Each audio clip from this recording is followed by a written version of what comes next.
श्री वल्लभाधीश की जय।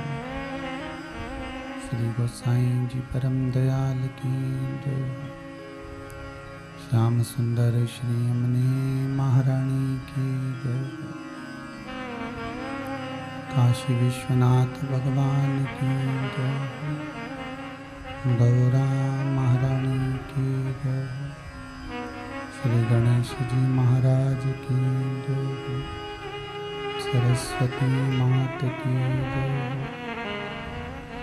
गणपति सरकार की जय।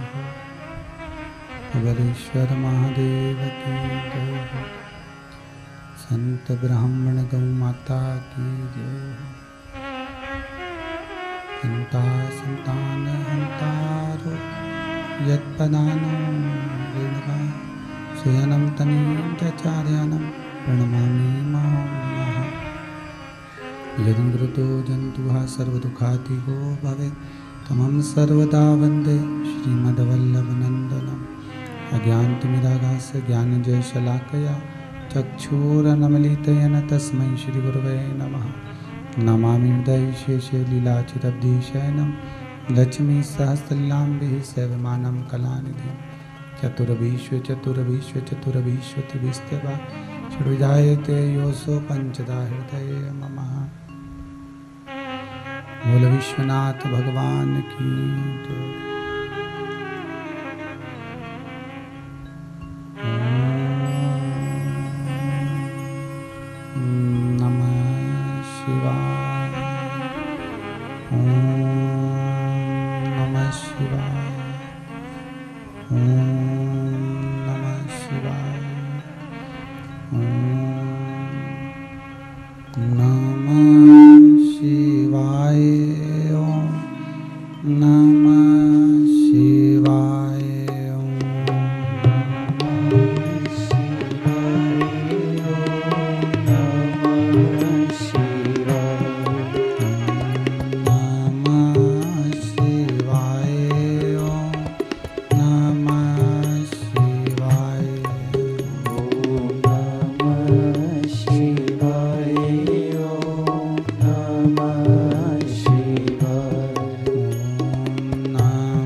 विश्वनाथ भगवान की जय।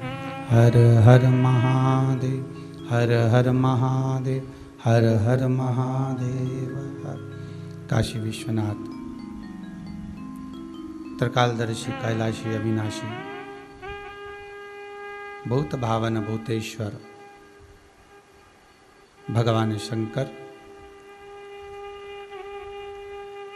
जिनकी पुनित पावन शिव महापुराण की कथा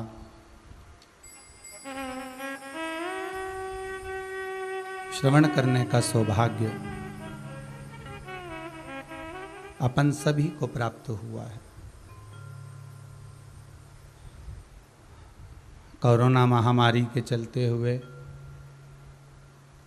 अपने घरों में बैठकर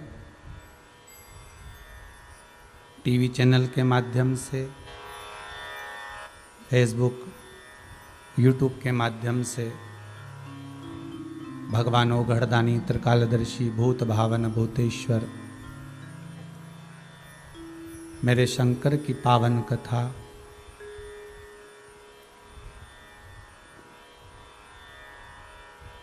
विश्व कल्याण के लिए, जगत के उद्धार के लिए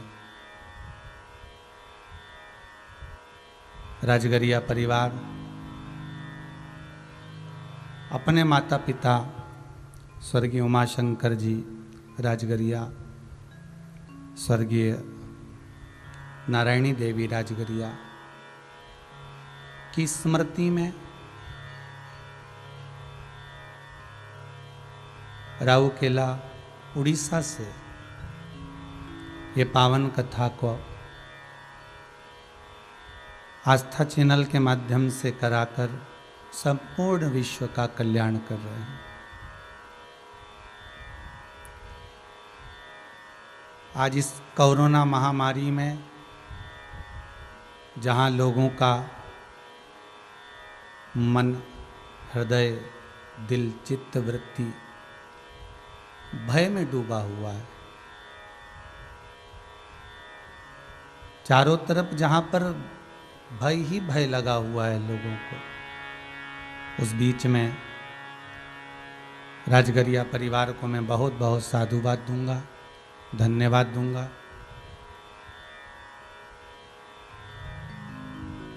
कि आप तीनों भाइयों ने जो घर में बैठकर शंकर जी का रोज ऑनलाइन पूजन कर रहे हैं, अभिषेक कर रहे हैं, ब्राह्मण देवता भगवती पंडित जी रोज नित्य प्रति पूजन करा रहे हैं।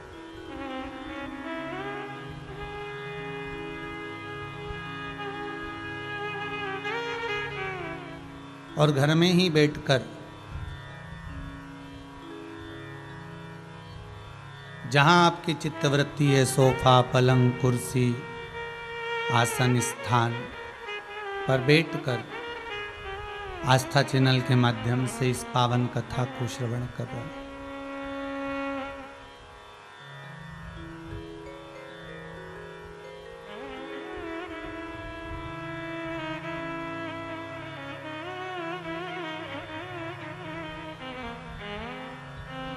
ये जीवन का एक सुख है, ये जीवन का एक आनंद है।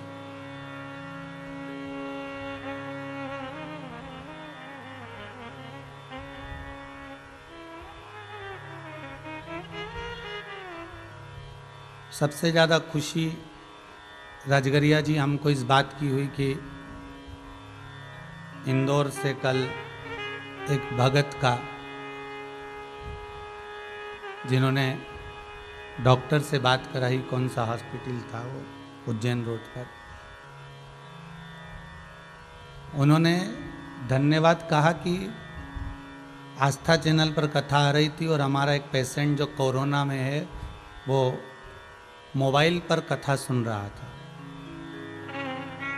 उसने कथा सुनी तो थोड़ा सा वॉल्यूम आपने कथा में कहा होगा तेज कर दो, तो और 2-4 लोगों ने सुना।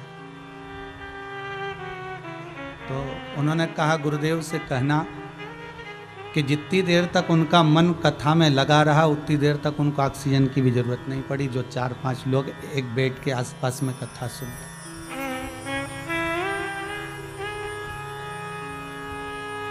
इसका श्रेय राजगरिया जी आपको जाता है। ये शिव महापुराण की कथा कोई साधारण नहीं है महाराज। पहले भी कथा में कहा सारे पुण्य समाप्त हो जाएंगे, पर शिव पुराण का पुण्य कभी समाप्त नहीं होता।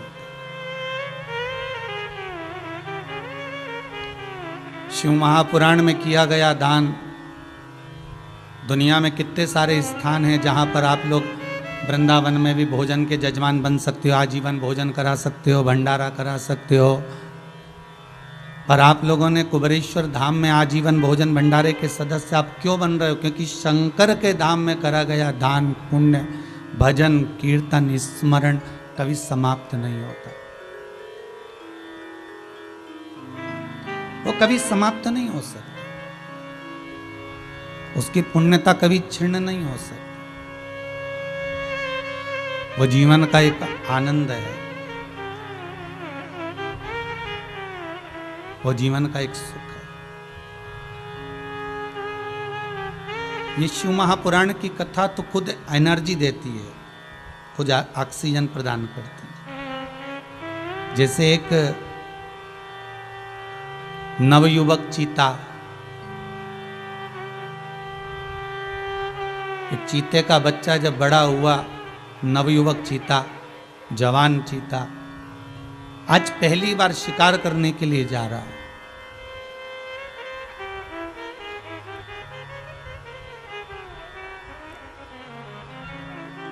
और पहली बार शिकार करने के लिए जैसे ही वो चला, बड़ी अलमस्तता है उसमें, बड़ा आनंद उसके भीतर समाया हुआ है।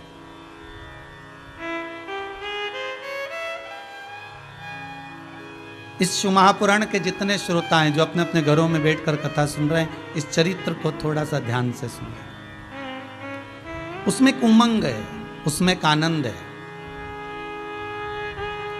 वो नवयुवक चीते में एक आनंद की अनुभूति है, एक उत्साह है।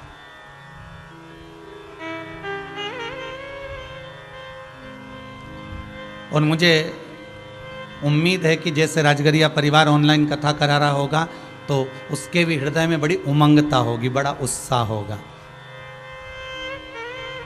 स्वर्गीय श्री उमा शंकर जी राजगरिया और स्वर्गीय श्रीमती नारायणी देवी राजगरिया के जो पुत्र हैं तीनों, इनके परिवार में एक अलग सा उमंग, एक अलग सा उत्साह होगा।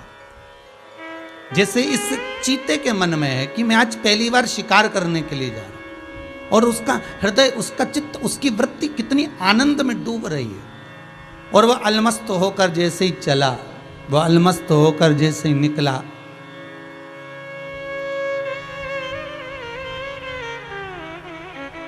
सामने से एक लगड़बग्गा सम्मुख में आ गया। एक सियार सामने से आया, उसने पूछा कहाँ जा रहे हो? बड़े अलमस्त होकर जा रहे हो, बड़े अलमस्त धुन में जा रहे हो, कहाँ जा रहे हो? उसने कहा आज पहली बार मैं शिकार पे निकला हूँ, मेरे माता पिता ने अभी तक मुझे निकाला नहीं था, आज पहली बार जा रहा हूँ। ओहो, इतने से तो रखे हो, कोई तुमसे शिकार होगा? अभी तो तुम सीखो शिकार कैसे करते हैं। अपने माता पिता को देखो कि आगे कैसे बढ़ते हैं, कैसे किसी को पकड़ा जाता है, कैसे किसी को खींचा जाता है, कैसे किसी को नोचा जाता है, और तुम चले शिकार करने के लिए। अभी इतने से तो रखे हो, तुम्हें आएगा क्या?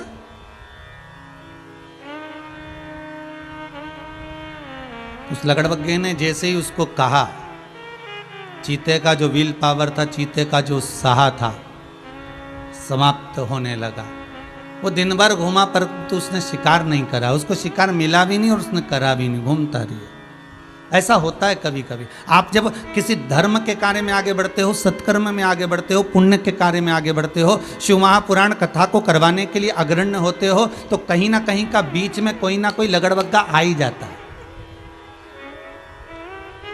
कोई कहेगा बताओ अभी शिव पुराण करने की जरूरत क्या थी, अभी तो ऑनलाइन शिव पुराण हो रही है। अरे भैया, कराने में क्या जाता है, जीवन का कौन भरोसा।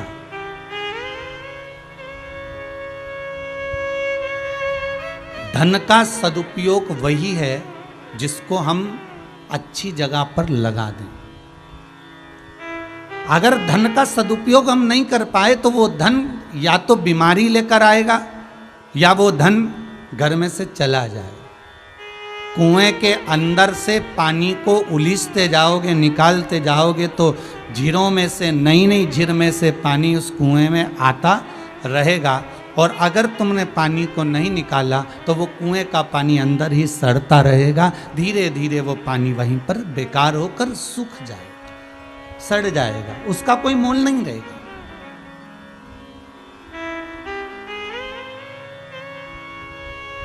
अरे कितना उमंग!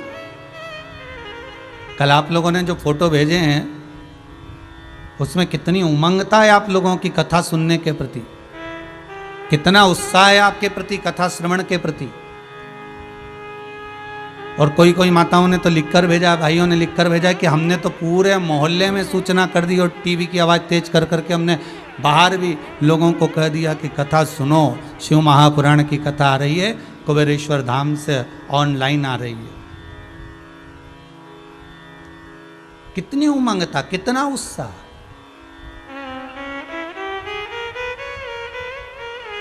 कल हम समीर जी को कह रहे थे, ऐसा लग रहा है जैसे कथा चालू नहीं हुई, जैसे दिवाली आ गई हो लोगों के हृदय में। अभी तक लोग मौन होकर बैठे हुए थे, अभी तक लोग चुप होकर बैठे हुए थे, पर शिव महापुराण की कथा जैसी चालू हुई तो लोगों के घर में ऐसा लगता है कि एक आनंद की लहर आ गई, एक उत्साह आ गया, एक एनर्जी। और जितने लोग, जितने श्रोता, चाहे मोबाइल पर सुन रहे हो, फेसबुक यूट्यूब पर सुन रहे हो, चाहे टीवी चैनल के माध्यम से सुन रहे हो, आपके घर में आप जितनी देर तक कथा का रसास्वादन ग्रहण कर रहे हैं, आप 15 मिनट, आधा घंटा, पौन घंटा, 20 मिनट, 25 मिनट, 3 घंटा कथा को सुन रहे हैं, तो आपके भीतर ये उमंग, आपके भीतर ये उत्साह, आपके भीतर ये आनंद की एक लहर सी आ गई।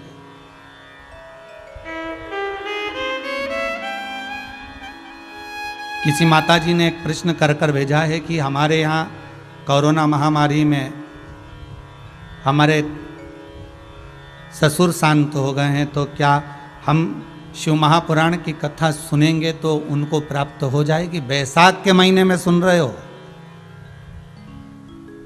और मासिक शिवरात्रि के दिन श्रवण कर रहे हो और बीच में पड़ेगी अमावस्या, शायद कल ही है, और बैसाख के महीने की जो अमावस्या होती है, इस अमावस के दिन महाराज, जिसको, जिन पितरों को, जो जीव बिना कुछ खाए पिए भूखा तड़प कर मर भी जाता है, तो बैसाख महीने की जो अमावस्या होती है, ये उस जीव को अन्न का भाग प्रदान कर देती है, फल प्रदान कर देती है। तो आपको तो चिंता करना ही नहीं। आप अगर शिव महापुराण की कथा सुन रहे हो, दान कर रहे हो, स्मरण कर रहे हो, भजन कर रहे हो, कीर्तन कर रहे हो, नाम जाप में डूबे हो, तो उस जीव को तो स्वतः प्राप्त होगा। क्यों सोचना? उस लगड़बग्गे ने कहा, कहां जा रहे हो, क्यों, किस लिए जा रहे हो, क्या करोगे? उसका उत्साह टूट गया। कितनी उमंगता लेकर चला था वो चीता, कितना उत्साह था उस चीते के मन में, कितना उमंग भरा हुआ था उस चीते के मन में, और चला था उमंग से। और एक लगड़बग्गे ने आकर उसकी उमंगता, उसके उत्साह को समाप्त कर दिया। उस दिन उसने कोई शिकार ही नहीं करा, वापिस आ गया, उदास मुकुतरा था। दूसरे दिन फिर चला, आगे बढ़ा तो लगड़बग्गे की बात याद आ गई कि मैं छोटा हूं, अभी ये कुछ नहीं कर सकता, अभी मुझ में इतनी दम नहीं है, मैं भले बड़ा हो गया, जवान हो गया, पर मुझ में इतनी पावरता नहीं है कि मैं शिकार कर सकूंगा। जाते जाते बीच में एक बूढ़ा बंदर मिल गया, एक बूढ़ा बंदर।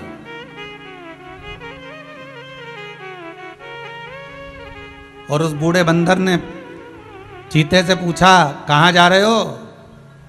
तुम्हारा मुंह उतरा हुआ है, तुम्हारा चेहरा बहुत उतरा हुआ सा दिख रहा है, कहाँ जा रहे हो? सीता बोला शिकार करने के लिए जा रहा हूं, पहली बार निकला हूं। तो ऐसा मुंह उतार कर जा रहे हो?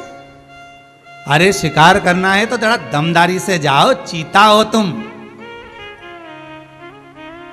और अभी तो तुम्हारी जवानी है,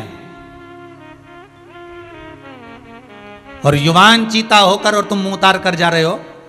क्यों घबराते हो? तुम में तो वो बल है कि तुम एक साथ 10 का शिकार कर सकते हो। तुम में वो बल है कि तुम 10 हाथियों को भी पटक सकते हो। तुम में वो बल है कि तुम कई हिरणों को एक साथ शिकार कर सकते हो। क्यों घबराते हो? चीता उमंग में भर गया और अब दौड़ कर गया और जाते से उसने एक हिरण का शिकार कर लिया। एक हिरण का शिकार कर लिया। विचार करिएगा जरा, सोचिएगा, आप जहां बैठकर कथा सुन रहे हो वहां बैठकर विचार करिएगा। एक लगड़बग्गे ने नवयुवक चीते की शिकार करने के पहले दिन में ही ऐसा उत्साह को तोड़ दिया कि वो घर आकर बैठ गया, और एक बूढ़े बंदर ने ऐसा उत्साह पैदा कर दिया कि वो शिकार कर कर आ गया। बस वाणी का असर होता है, शब्दों की मार होती है।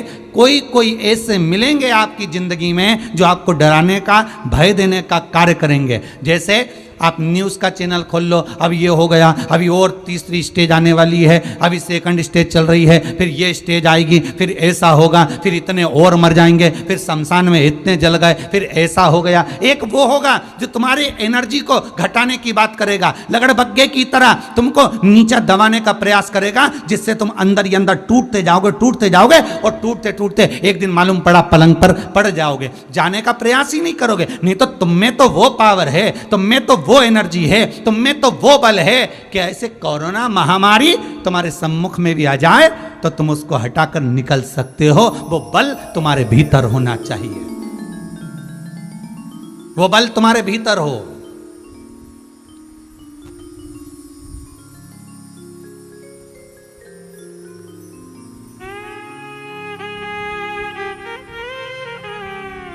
वो बल तुम्हारे भीतर होना चाहिए।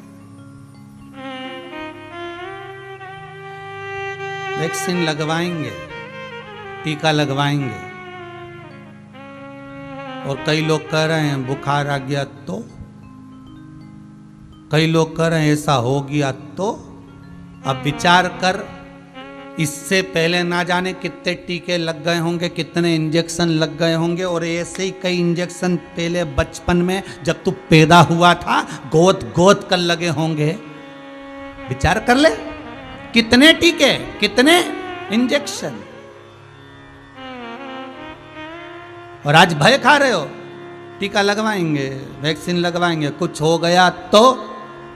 अरे ऐसे लगड़बग्गे बहुत मिलेंगे जो तुम्हें डराएंगे, धमकाएंगे, दबाएंगे, पर किसी किसी घर का व्यक्ति कोई एक ऐसा होगा जो कह देगा घबराओ मत, आगे बढ़ो, और बढ़ते चले जाओ तो जीवन में ना जाने कितने शिकार कर सकते हो। बस वही उमंग था, वही उत्साह। भले तुम पलंग पर पड़े हो, भले तुम्हारे को ऑक्सीजन लग रही हो, भले तुम वेंटिलेटर पर पड़े हो, भले तुमको अगर रोग हो भी गया तो घबराना मत। उस रोग से लड़ने की क्षमता परमात्मा ने तुम्हारे भीतर दी है।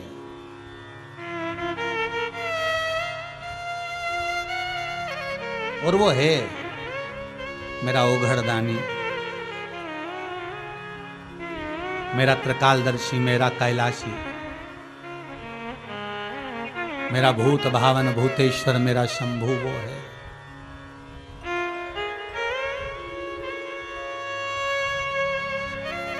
उसका स्मरण करते जाओ, वो करे। जय शंभु, जय जय शंभु, जय शंभु, जय जय शंभु। ओ गणदानी महाकल्याणी, ओ गणदानी महाकल्याणी, नाम तुम्हारा है। जय शंभु, जय जय शंभु, जय शंभो जय जय शंभो जय शंभो जय जय शंभो जय शंभो जय जय शंभो ओ गणदानी महाकल्याणी ओ गणदानी महाकल्याणी ओ गणदानी महाकल्याणी ओ गणदानी महाकल्याणी नाम तुम्हारा है जय शंभो जय जय शंभो जय जय सब गाइए। शंभो जहाँ बैठे हो, जिस जगह पर बैठे हो, भाव से गाइए।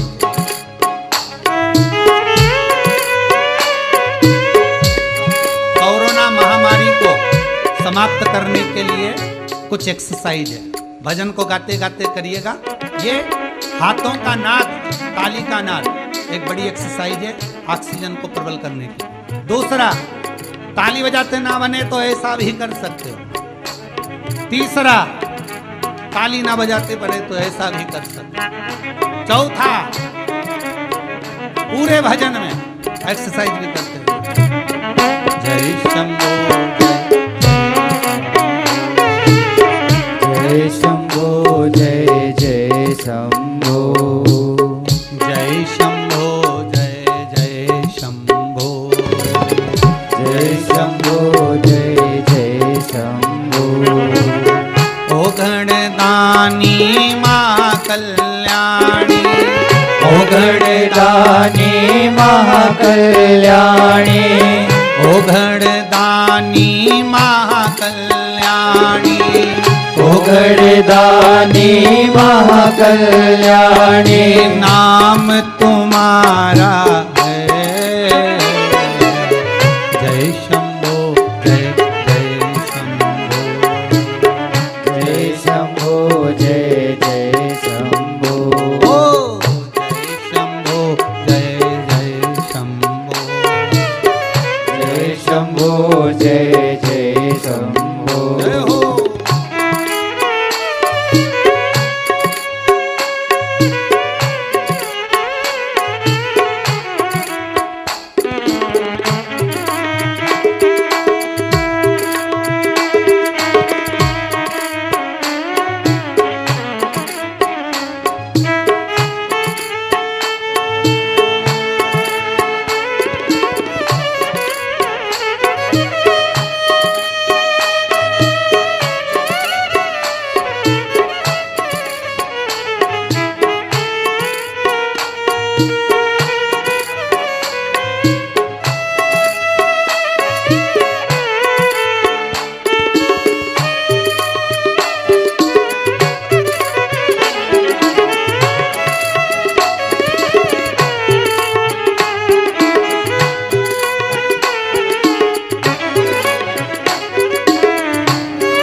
पर जीता रहा हूँ तेरे बल पर जीता रहा हूँ तेरे बल पर जीता रहा हूँ तेरे बल पे जिंदा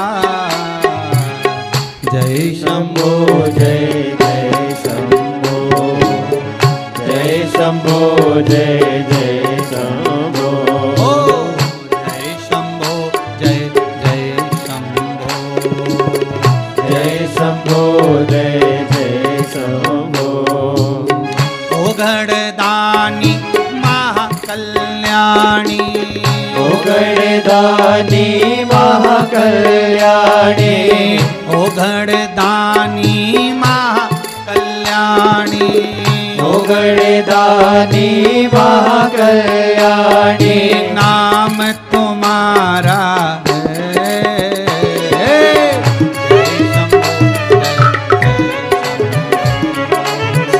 जय शंभो जय शंभो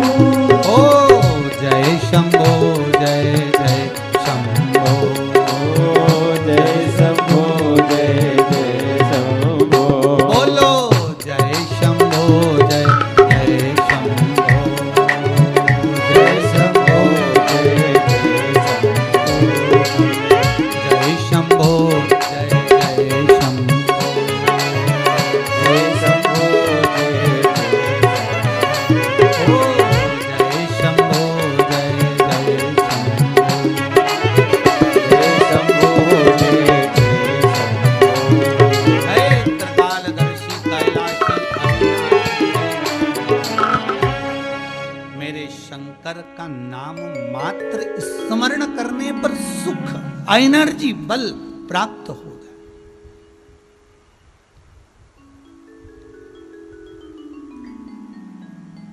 अरे कोई साधारण नहीं है शंकर।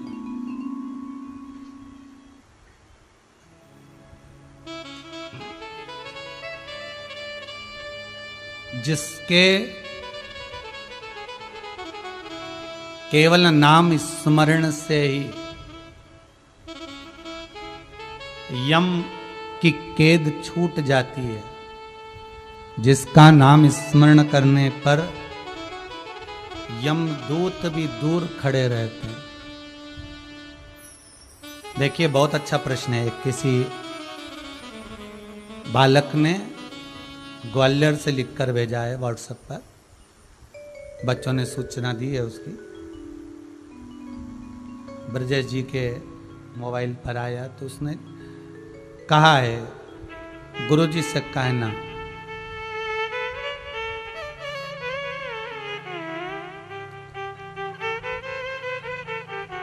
हम महामृत्युंजय का पाठ बिठाए थे,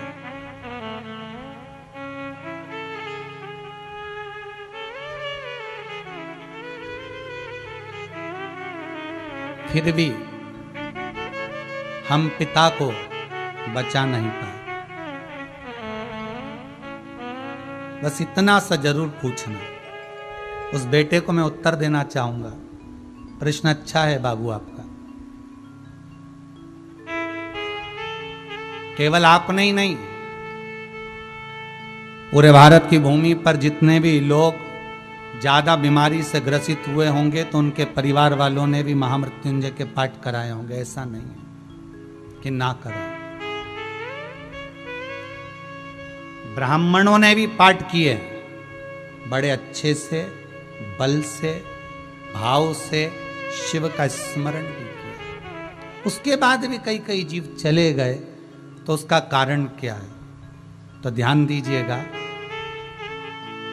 महामृत्युंजय का पाठ आपने कराया, सम्मुख में आड़े भी आया।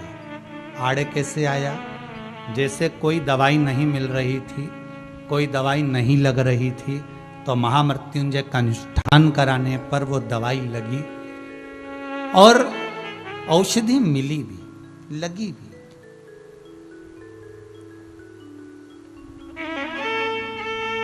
पर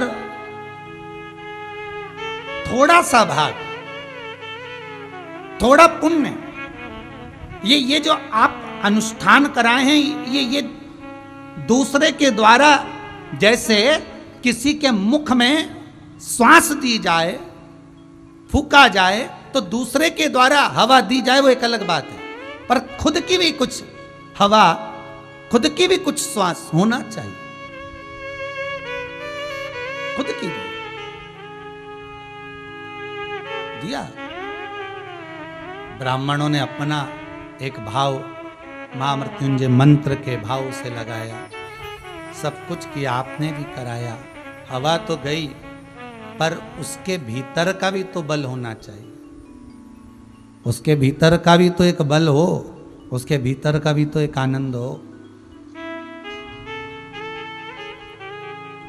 उसके भीतर का भी भजन की प्रबलता हो। फिर आपसे निवेदन करूंगा, जितने लोग कथा सुन रहे हैं उनसे, जितने लोग श्रवण कर रहे हैं उनसे निवेदन करूंगा, आपका खुद का पुण्य होना चाहिए।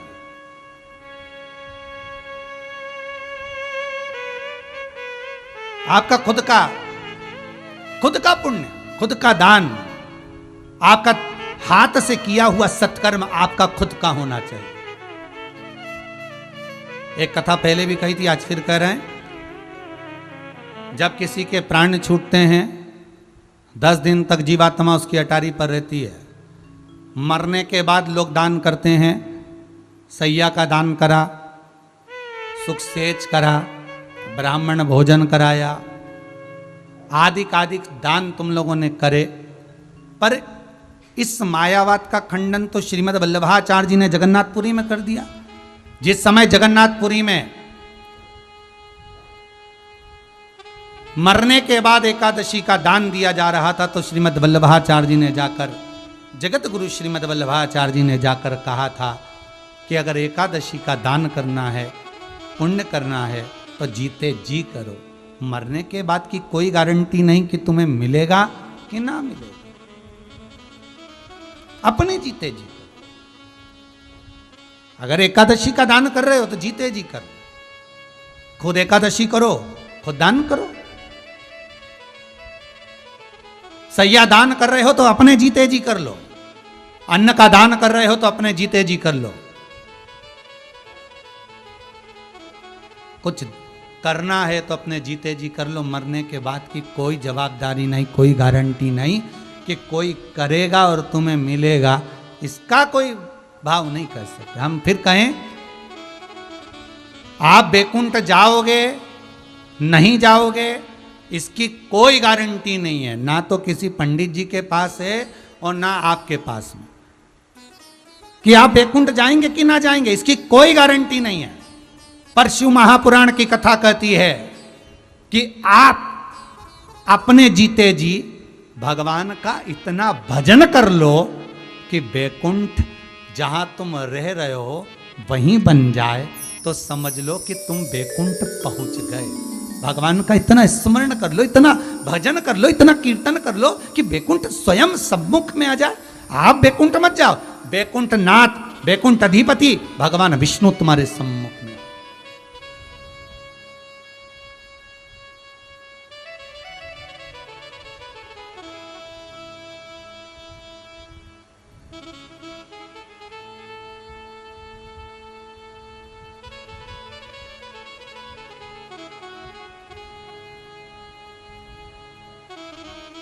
भगवान वैकुंठ अधिपति तुम्हारे सम्मुख हो।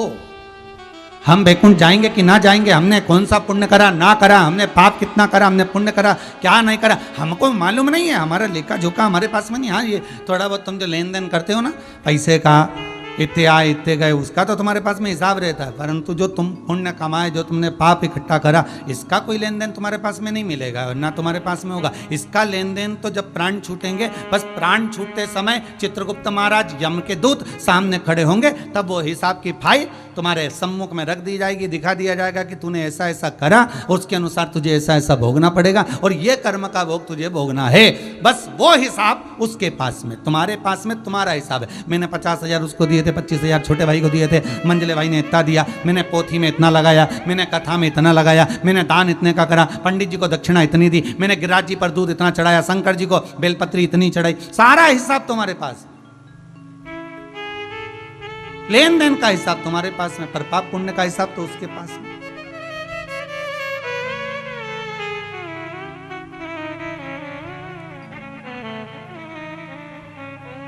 फिर वही बात आ गई, पुराणों से नहीं डरना मत डरो, शिव महापुराण से नहीं डरना मत डरो, अपने माता पिता से नहीं डरना मत डरो, घर के बड़ों से नहीं डरना मत डरो, गुरुओं से नहीं डरना मत डरो, परिवार से नहीं डरना मत डरो, समाज से नहीं डरना मत डरो, वेद और पुराणों से नहीं डरना मत डरो, भगवान से नहीं डरना मत डरो, शास्त्रों से नहीं डरना मत डरो। पर शिव महापुराण कहती है अपने कर्म से जरूर डरना, क्योंकि कर्म का भोग तो परमात्मा को भी भोगना पड़ता है। राम जी ने छुपकर बाली को मारा था, उस बाली ने छुपकर कृष्ण अवतार में भगवान कृष्ण को मारा था। कर्म का भोग भोगना पड़ेगा। सीता जी ने एक चिड़िया को कैद में रखा तो माता जानकी को भी कैद में रहना पड़ा। कर्म का भोग तो भोगना पड़ेगा, किसी से मत डरो। कई लोग कहते हैं हमने अनुष्ठान करवाया, हमने ये करवाया, हमने, हाँ फल तो मिलेगा, उसका पुण्य फल था इसलिए इतने समय जी भी लिया, इतनी श्वास चल भी गई। तूने कोई दान करा होगा, तूने कोई पुण्य करा होगा, तूने कोई सत्कर्म करा होगा, इसलिए पूरे मोहल्ले में कोरोना महामारी है, 50 बीमार पड़े तेरी कॉलोनी में, तेरे मोहल्ले में, पर भगवान तुझे बचा कर रखा।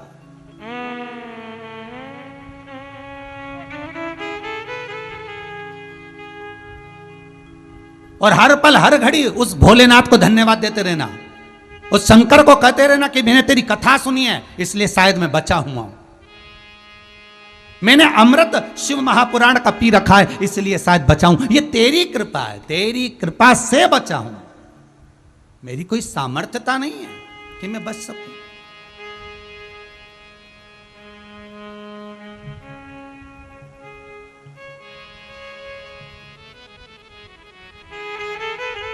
राजगरिया परिवार के पुत्र और पुत्रवधुएं भी ध्यान से सुन ले। आपके मन में यह भाव ना आए कि कथा आप करा रहे हो, ये तो आपके पिताजी जिनका नाम ही उमाशंकर है और ये आपकी माताजी जिनका नाम स्वयं नारायणी है, स्वयं नारायणी।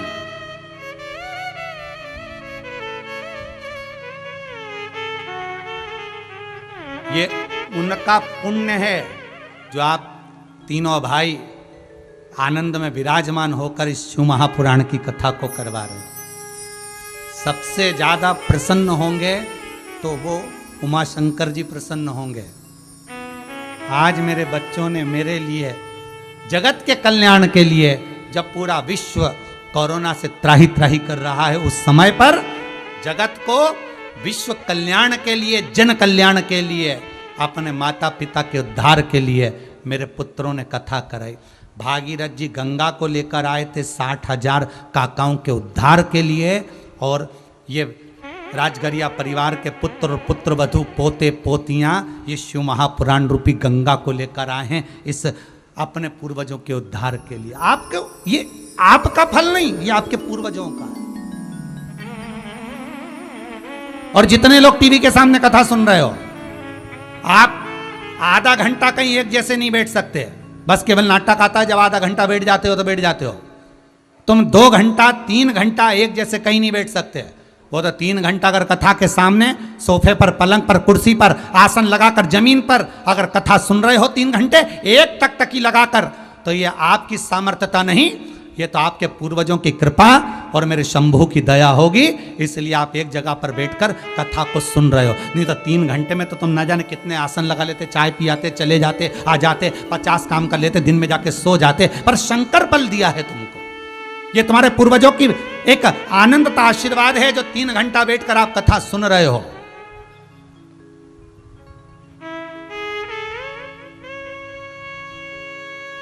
कोई कह रहा था गुरुजी हम तो बैलेंस ही इसलिए संभाल के रखते हैं मोबाइल में कि हमको कथा सुनना है, फिर उसके बाद में भले हमारा बैलेंस खलास हो जाए, समाप्त हो जाए, हमें कोई दिक्कत, पर कथा सुनने तक हम समाप्त ना हो, इसलिए हम उसको हमारा नेटवर्क का बैलेंस जो है संभाल कर रखते हैं। नेटवर्क कथा सुन ले फिर भले चलेगा।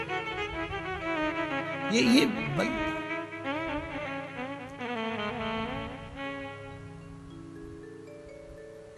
उसने करा है कृपा।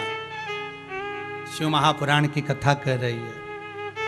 पुराणों में तो वो दिया गया है साहब, बस एक बार करने वाला अगर कोई मिल जाए तो ऐसी कई बीमारियां हैं जो रोग भगवान शंकर की कृपा से भी समाप्त हो सकते।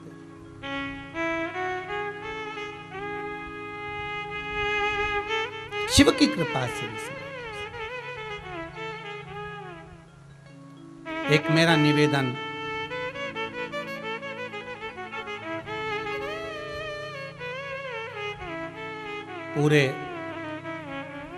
पूरे विश्व से रहेगा।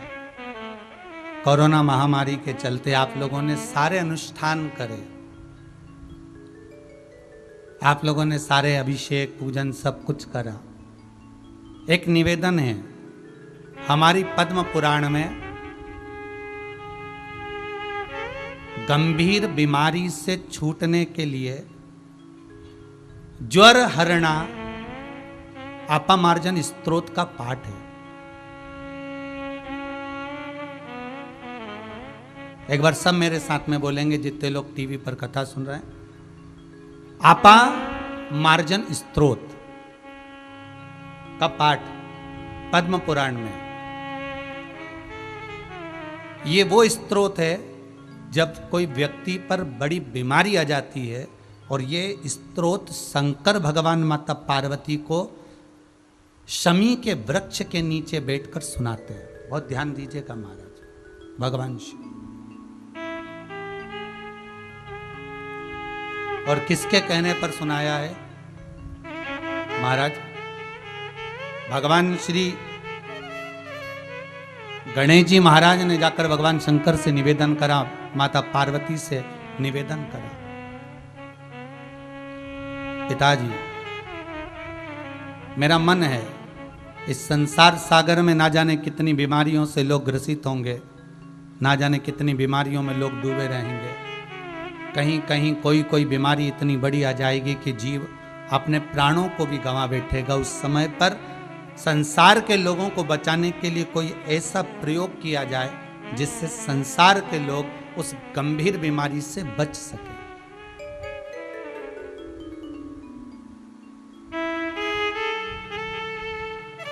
वो अपामार्जन स्तोत्र। और किसके नीचे सुनाया है? शमी वृक्ष के नीचे। शमी कौन? पिछले वर्ष ऑनलाइन जो कथाएं कही थी उसमें शमी वृक्ष की महत्वता का वर्णन किया था। शमी कौन? औरव ऋषि की बेटी शमी, जिनका विवाह धौम्य ऋषि के पुत्र मंदार से हुआ था।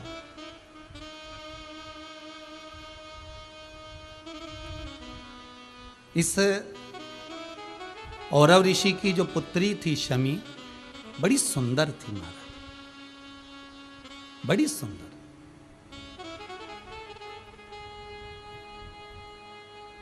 और इसका एक नियम था, ये भगवान की भक्ति में डूबना।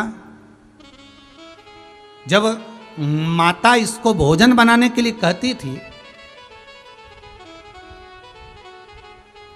माँ जब इनको भोजन बनाने के लिए कहती तो शमी जिस भोजन को बनाती थी, जिस भात को बनाती थी, जिस चावल को बनाती थी, पकाती थी, अन्न बनाती थी, जिसको बनाया करती थी, पकाया करती थी, उसी अन्न के भाग में देवता की मुद्रा का निर्माण करती थी। ये शमी।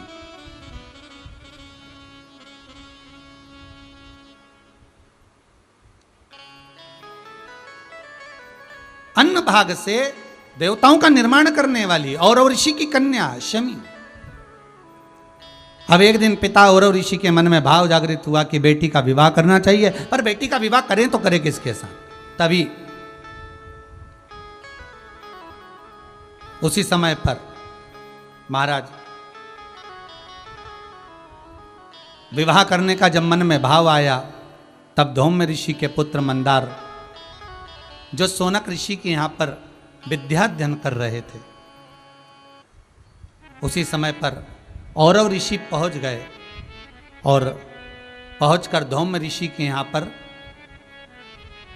बेटी के विवाह का बात सम्मुख में रखी तो मंदार के साथ में विवाह पक्का हुआ। अब मंदार और शमी दोनों का विवाह पक्का हो गया, पर बाल्यावस्था में विवाह हुआ। तो शौनक जी ने कहा कि अभी मैं अपने पुत्र को, मैं ये अपने शिष्य को अभी कहता नहीं हूं कि आप जाकर आप उस कन्या को लेकर आए या आप साथ में रहें। मैं तो इतना कहूंगा कि ये विवाह अभी छोटे रूप में हुआ है, इसलिए आप अभी विद्या का अध्ययन करें। और शौनक बाबा के यहाँ वो मंदार फिर विद्याध्ययन करने के लिए चले गए और विद्याध्ययन करते रहे। समय बीता। कहते हैं इधर शमी भी बड़ी हो गई, मंदार भी बड़े हो गए, दोनों फिर मिलन हुआ। पिता ने बेटी को विदा करा। मंदार और शमी दोनों जा रहे थे। जाते जाते इनके मन में आया कि अपन जहां से निकल कर जा रहे हैं, बीच में भृशुंडी ऋषि का आश्रम है, चलो। बड़ा सुंदर आश्रम दिखा, जिसमें सुंदर सुंदर वृक्ष लगे हुए हैं, बड़ा सुंदर उसकी कोट है, बंदर बाल हैं, बड़ी बड़ी सुंदर उसमें कलश लगे हुए हैं। बहुत ध्यान दीजिएगा महाराज, किसी भी आश्रम में जाओ, आप किसी भी आश्रम में प्रवेश करें, आश्रम सब सुंदर होते हैं, बस निवेदन इतना है कि आपसे मंदार और शमी इन दोनों की जैसी गलती ना हो, इसका ध्यान रखिए। मंदार और शमी से ये गलती हो गई। क्या गलती हो गई कि ये भुरशुंडी बाबा के आश्रम में प्रवेश तो कर गए, आश्रम बड़ा सुंदर था। आप किसी भी आश्रम में जाओ, वृंदावन जाएं, अयोध्या जाएं, गोकुल जाएं, नंदगांव जाएं, काशी जाएं, मथुरा जाएं, उज्जैनी जाएं, आप बद्रिकाश्रम जाएं, आपकी मर्जी पड़े। जहाँ जहाँ तीर्थ में जाकर देखोगे तो आश्रम बड़े सुंदर सुंदर बने हुए होते हैं महाराज। और कभी सीहोर आएंगे, जब लॉकडाउन खोले उसके बाद की बात है, अभी की बात नहीं हो। अभी तो चारों तरफ ताले लगे हुए हैं। तो कभी आप जाएं तो आश्रम में सुंदरता तो बहुत होती है, पर उस सुंदरता को बरकरार रखने के लिए आपकी भी जरूरत होती है कि आप उसको सुंदर बनाकर रखें, उसमें गंदगी ना करें, उसमें किसी तरह का कोई अपशब्द का प्रयोग ना करें, उसमें रहें, तब तक भगवत स्मरण करें, भगवत भजन करें, भगवत नाम जपें, जितना समय रहे।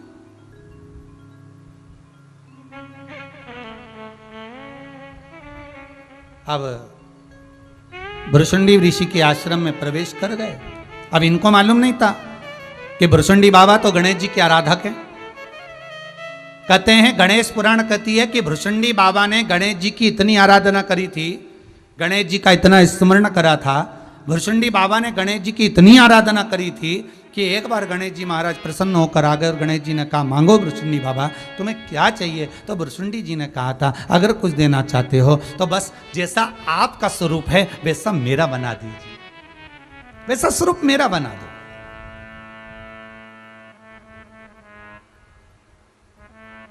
जैसा आपका स्वरूप है वैसा मेरा बना दो। हमारे यहां हिंदू धर्म के अंदर जब गणेश जी महाराज की स्थापना होती है तो गणेश जी की जो मूर्ति विराजमान करी जाती है उस मूर्ति में और भुरशुंडी ऋषि को भगवान ने जो अपनी स्वरूप दिया है उस मूर्ति में, दोनों में अंतर है। बहुत ध्यान दीजिएगा महाराज, दोनों में अंतर आता है। कई कई बाजार में जो मूर्तियां मिलती हैं उसमें गणेश जी की जटा बंधी रहती है, ऐसे बाल बने रहते हैं गणेश जी के, जटा जूट बनी रहती है, और गणेश जी महाराज को सुंदर जटा जूट में देखा होगा, कहीं गणेश जी को आपने सन्यासी के वेश में देखा होगा, कहीं गणेश जी को आपने मृगशाला लपेटे हुए देखा होगा। कोई कोई मूर्तियां अगर आपने देखी होगी गणेश चतुर्थी के टाइम पर गणेश जी की मंदिरों में विराजमान होती है, या लोग मट्टी की मूर्ति लेकर जाते हैं तो उसमें जटाबंदी होती है, उसमें केश बंधे होते हैं, उसमें केश लगे होते हैं, उसमें मृगशाला पहने रहते हैं गणेश जी महाराज। तो जो सन्यासी के वेश में गणेश जी की मूर्ति का जो दर्शन होता है वो गणेश जी नहीं होते, वो गणेश जी ने जो अपना स्वरूप भुरशुंडी बाबा को प्रदान करा था, ये उस स्वरूप की दर्शन होते, ये उस स्वरूप का पूजन।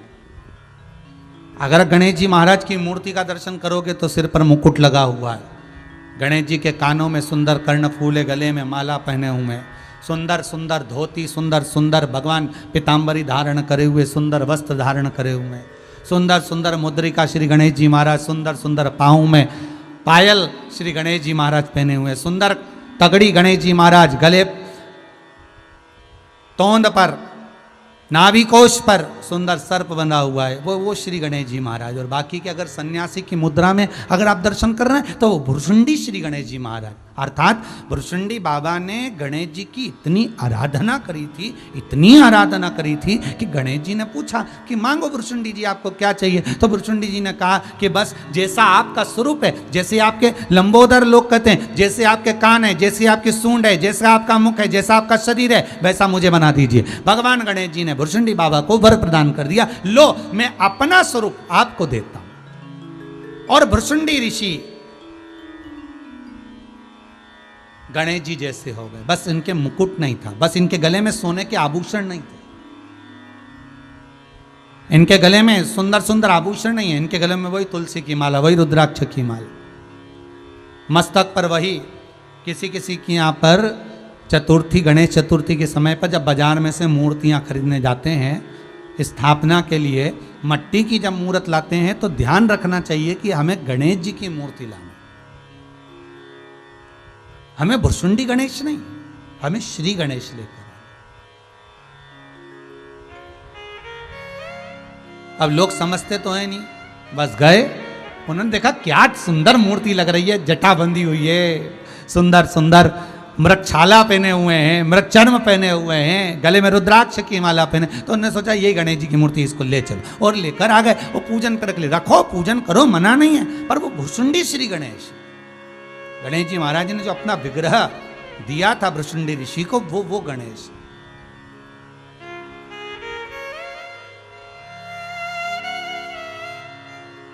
पर गौरी नंदन,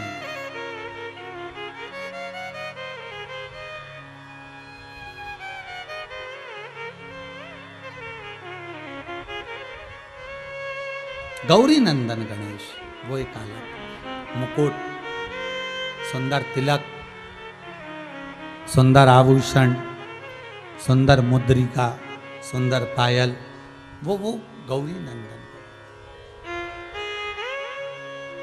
अब शमी और मंदार दोनों का प्रवेश हुआ। जब नया नया मंगल विवाह होता है ना, तो लोग किसी को नहीं गिनते साहब। नया नया जब विवाह हुआ होता है ना, तो लोग नहीं गिनते। फिर तो पति पत्नी एक ही थाली में भोजन कर रहे हैं, भले सास ससुर खड़े हैं तो खड़े हैं, भले खड़े रहें, उन्हें कोई फर्क नहीं पड़ता। उनका तो मन, घर से भी निकल रहे हैं, रोज प्रतिदिन घूमने जा रहे हैं, मन पूछा ना पूछा वो अपनी जगह।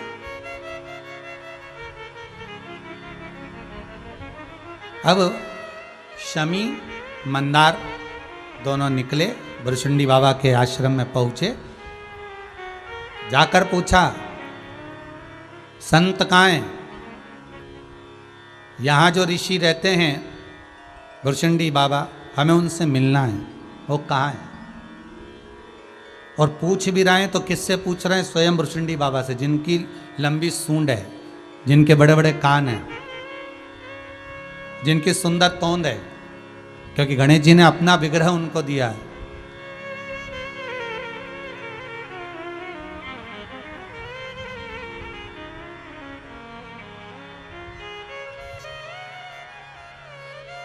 और होता है महाराज स्वयं गणेश तो कि गौरी के नंदन गजानंद स्वामी, तुम्हें आज कीर्तन में आना पड़ेगा।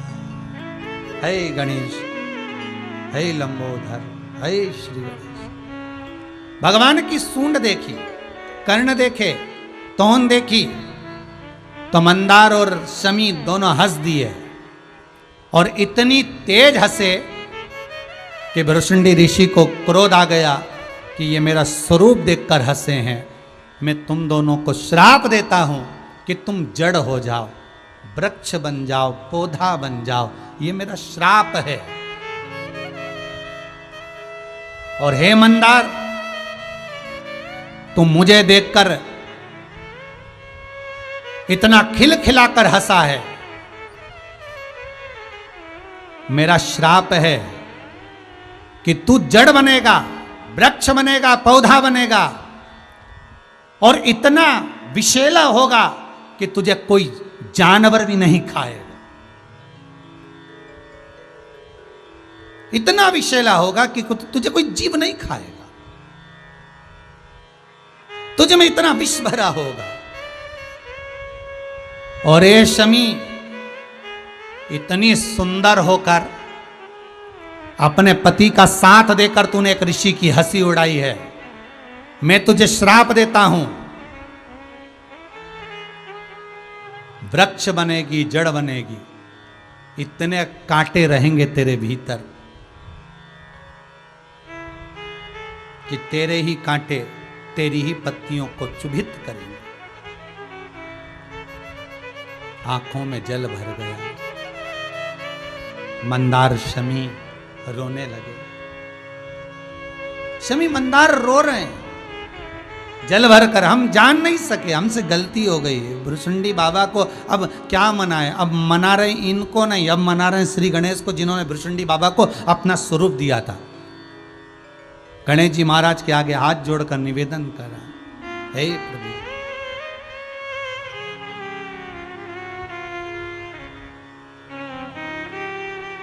हे नाथ, हे कृपा दया कर,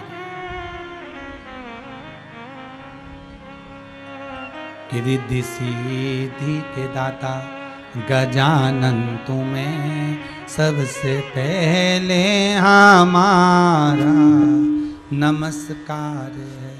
हे गणेश, हे श्री गणेश, कृपा करिए, हमसे गलती हो गई गणेश जी महाराज। हमने जिन भृशुंडी बाबा को आपने अपना स्वरूप प्रदान करा, जिन भृशुंडी जी को आपने अपना स्वरूप दिया, उन भृशुंडी को हम जान नहीं पाए, उन संत को हम पहचान नहीं पाए, हम हंस दिए, क्षमा करो। गणेश जी महाराज सामने प्रकट हो गए, सहज है, सरल है। क्यों? क्योंकि शमी ने शंकर भगवान का स्वरूप बार बार बनाया था।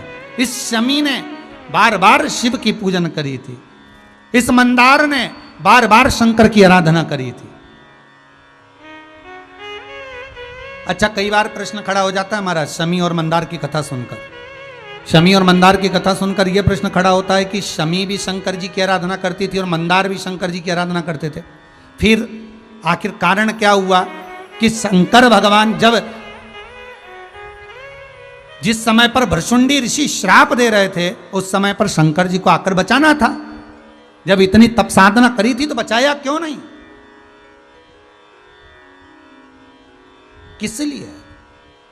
तो शिव महापुराण की कथा कहती है भैया, भगवान शंकर की आराधना करी पर शंकर इसलिए नहीं आए क्योंकि इन्होंने संत का अपमान करा था। शिव महापुराण की कथा कहती है, गर्ग संहिता कहती है, विष्णु पुराण कहती है, अग्नि पुराण कहती है, पद्म पुराण कहती है, नर्मदा पुराण कहती है, लिंग पुराण कहती है। सारी पुराणे एक ही बात कहती है कि गौ, संत, ब्राह्मण, बेटी, कन्या, इनका जब अपमान होता है तब विनाश अपने आप हो जाता है, अपने आप हो जाता है। आप संतों के लिए आप शब्द कहो, साधु, सन्यासी, तपस्वी, साधक, संत, इनके लिए उंगलियां उठाओ, अपशब्द कहो, ताने दो, और मालूम पड़े आपने अपशब्द कह तो दिया बिना जाने पहचाने, बिना सोचे समझे, ना तुम जानते हो ना पहचानते हो, ना एक बार भी उस संत से जाकर मिले हो, बस तुमने तो उठाया और किसी ने एक मैसेज लिखकर भेजा कि उसने ऐसा करा वो गलत है, और तुमने उस मैसेज का जवाब देना चालू कर दिया, उसको गलत गलत ठहराते ठहराते इतना गलत कर दिया दुनिया की निगाह में, तो तुम स्वयं गलत है, इसलिए सामने वाला व्यक्ति गलत ना। उसको पहचानो तो, उसको जाकर देखो तो, उससे जाकर मिलो तो कि गलत है कि सही है। हम उसको जान तो पा नहीं रहे, हम उसको पहचान नहीं पा रहे। बस हमने, एक व्यक्ति ने कह दिया ये गलत है, दूसरे ने कह दिया गलत है, तीसरे ने कह दिया गलत है।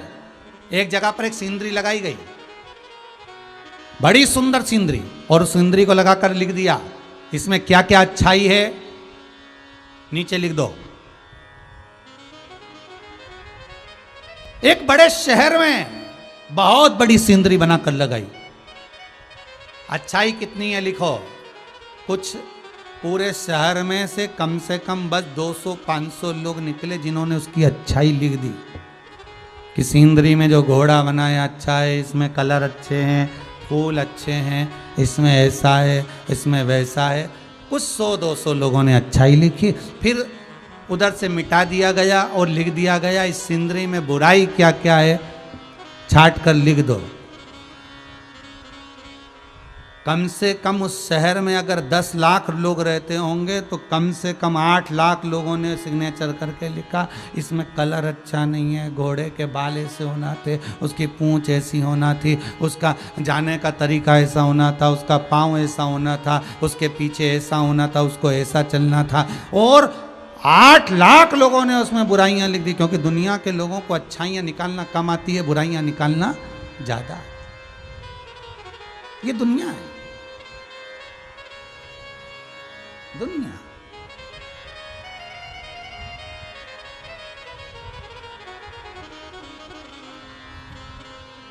वो निकालता रहेगा गलतियां ढेर ढेर। और एक उंगली हम किसी पर उठाते हैं, ये 3 उंगलियां हमारी ओर जाती है कि तुम अंदर से झांक कर देखो कि तुम कैसे हो। उसमें अगर एक गलती है तो 3 गलतियां हमारे भीतर है कि हम अपने अंदर झांक कर देखें कि हमें गलतियां कितनी है, हमें गलतियां कितनी समाई।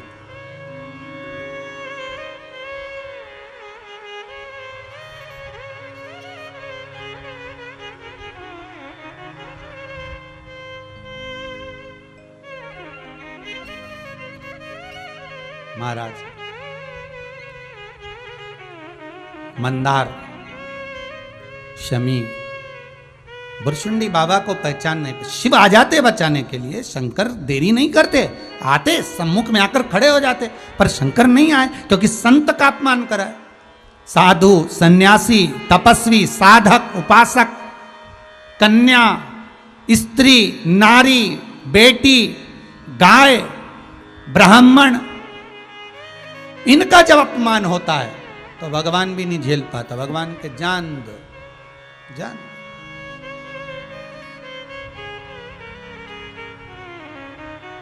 केवल भगवान तुम्हारे लिए दौड़ दौड़ कर नहीं आता। कोरोना महामारी से पहचान लो, जो गलत तरह से मांसाहार करते थे उस मांसाहार को कर तो गए, उन जीवों का दिल कितना दुखा होगा जिनका मांस लोगों ने खाया होगा। उन जीवों के लिए भगवान ने ये रूप धारण करा, इसलिए ये दुनिया त्राहि त्राहि कर रही। अगर तुम्हारे लिए भगवान आ सकता है तो इन जीव जंतुओं के लिए भी तो आता है।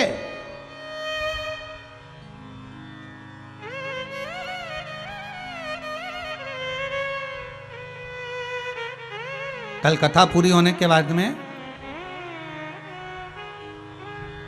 एक प्रश्न करा था हमारे वो बंटी जी परिहार ने कि गुरुदेव एक प्रश्न है, आप उत्तर देंगे क्या? हमने कहा बोलो क्या बात है? कहे गुरु जी प्रश्न ये है कि भगवान कृष्ण का अवतार क्यों? जब राम अवतार हो चुका था तो भगवान कृष्ण को अवतार लेने की जरूरत क्या थी, क्यों?